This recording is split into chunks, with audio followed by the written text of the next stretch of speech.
Welcome once again to Lehto's Law. Here's Steve Lehto. Not sure if I've mentioned this before, but I'm an attorney in the state of Michigan. I've been practicing law for 30 years. I specialize in lemon law. So whenever stories involving lemons and automobiles pop up in the news, people often send them my way for good reason. And Steve sent me this. Not me, another guy, coincidentally, with the same name that I have. From CoinDesk.com.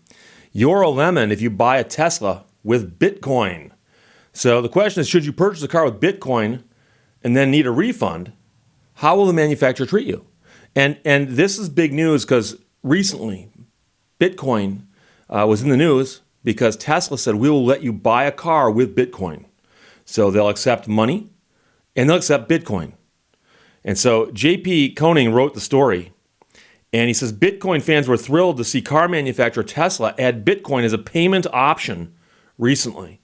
But a quick scan of the fine print suggests that Bitcoiners should probably lower their expectations.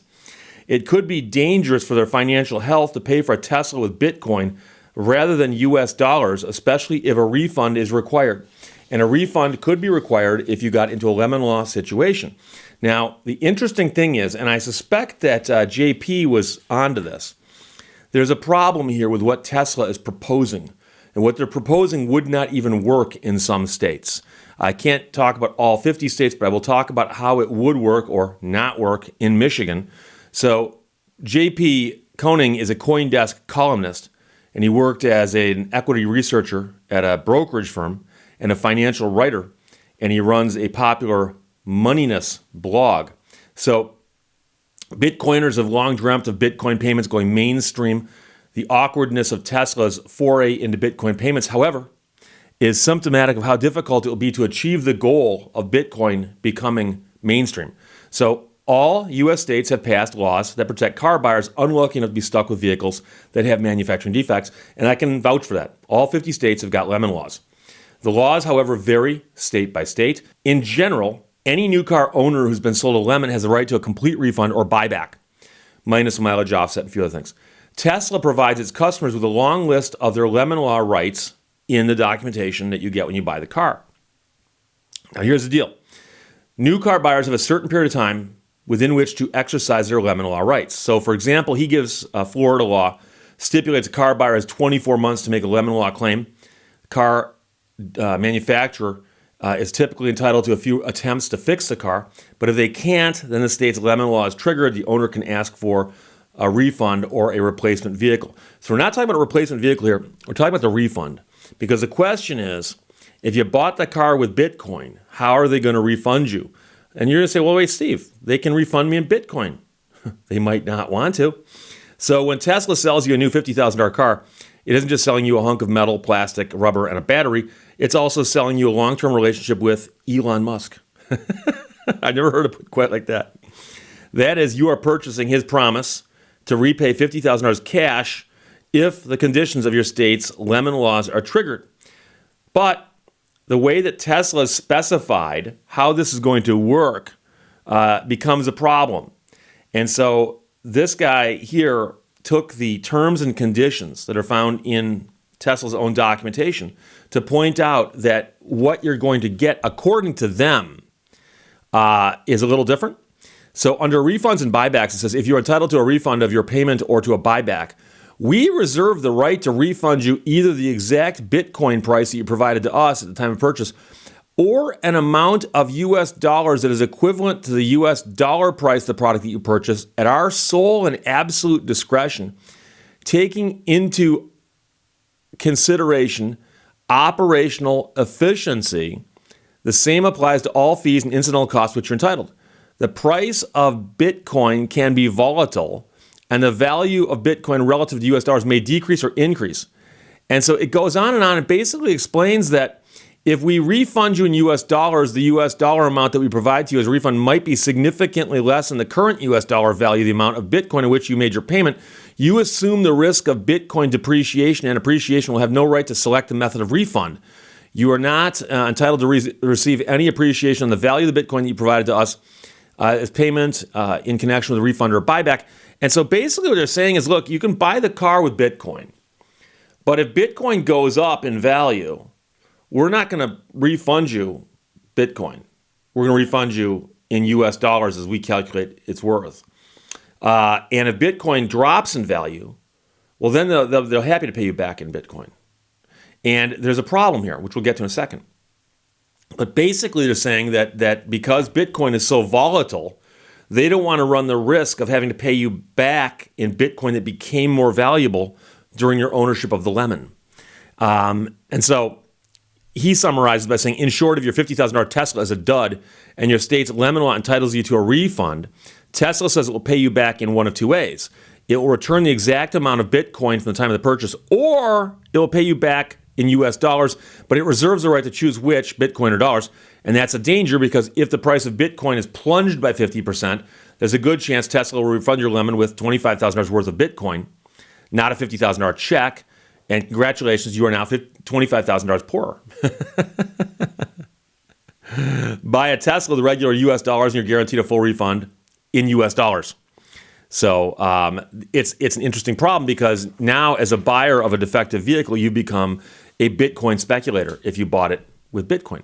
So you might be saying, Steve, what do you have to say about this as a lawyer? Oh, interesting. Glad you asked me that, my friend. Michigan's lemon law is MCL 257-1401 at SEC. And there, it's got some specific rules. And the lemon law, it's been around a while. It's been rewritten at least once with a major overhaul that I helped with. And there, they define everything. They define everything. And they do it for a reason. Because if you don't define it, people argue about it. So believe it or not, they actually define the words purchase price. Purchase price. Because elsewhere in Michigan's lemon law, it says if you qualify for a lemon, the manufacturer's going to buy your vehicle back and give you a full refund, less a mileage offset. And it'll say that the full refund is based on the purchase price. The purchase price. And now you might say, Steve, how can you argue about a purchase price?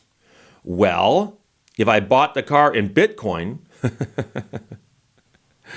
is the purchase price the value of the Bitcoin on the day of the transaction? Well, what does it mean? Well, MCL 257-1401 sub L. L as in lemon. Purchase price means the actual vehicle sales price listed on the buyer's order, including any cash payment by the consumer in the sum equal to any allowance for trade-in, but excludes debt from any other transaction, blah, blah, blah, blah, blah. But purchase price means the actual vehicle sales price listed on the buyer's order.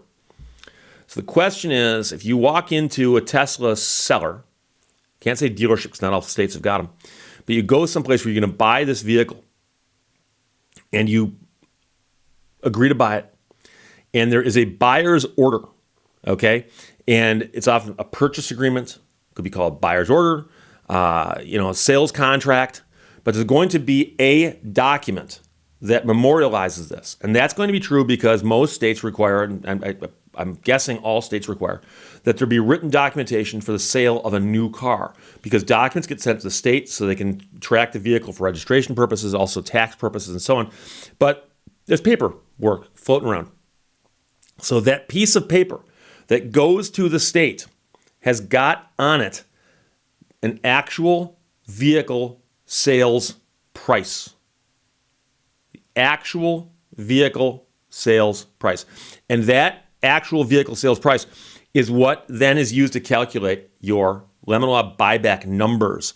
So if they actually put down on the document that you bought that vehicle for 1 Bitcoin and send that to the state, then you just bought the vehicle for 1 Bitcoin. Now, here's the problem. I suspect that most states will not actually allow you to say that you bought it for a Bitcoin, because US dollars tend to be the preferred method of exchange in this country. And so what they'll probably do is say, if you're buying it, let's suppose, and I'm making up numbers here, but let's suppose 1 Bitcoin equals $50,000 this morning. And let's suppose that you're buying a vehicle for $50,000. So you walk in and you have a choice of committing to $50,000 or 1 Bitcoin. I have a sneaky feeling if you say, I want to buy it in Bitcoin, I'm going to transfer you 1 Bitcoin, that they're going to convert that into dollars for the purposes of the piece of paper that goes to your state capital. Now, if that's not true in your state, please comment below. Try to limit the speculation, because I think a lot of people will just say, I bet it does. Okay. I'm not here to bet with you. I'm here to discuss with anybody actually has seen a document filed with a state government where they claim to have bought or sold something in Bitcoin, and the state says we want our 6%. And then does the state accept Bitcoin? Because I suspect that what they're going to be doing is translating these and converting them into dollars. However, the actual vehicle sales price. So if you actually bought the car and on your purchase agreement, buyer's order, whatever you want to call it, if it actually says you bought the car for 1 Bitcoin, 6 months down the road, a year down the road, they're buying the car back, they're buying it back for, they are. Okay? And that's what the law says. Now, some people are going to say, but Steve, this document that Tesla's put together, it's in all bold, all caps. That's legal, isn't it?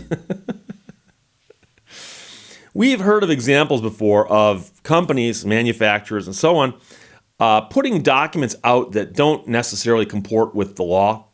And by that I mean that if you look elsewhere in Michigan's lemon law, MCL 257-1407 or 1407, subtitled Waiver of Rights and Remedies Prohibited. Waiver of Rights and Remedies Prohibited. Any rights and remedies provided to a consumer under this act may not be waived. Period. Now, in a battle of forms, they often call this, or battle of documents, whatever you want to call it, you got a document from Tesla that says, here's what you get.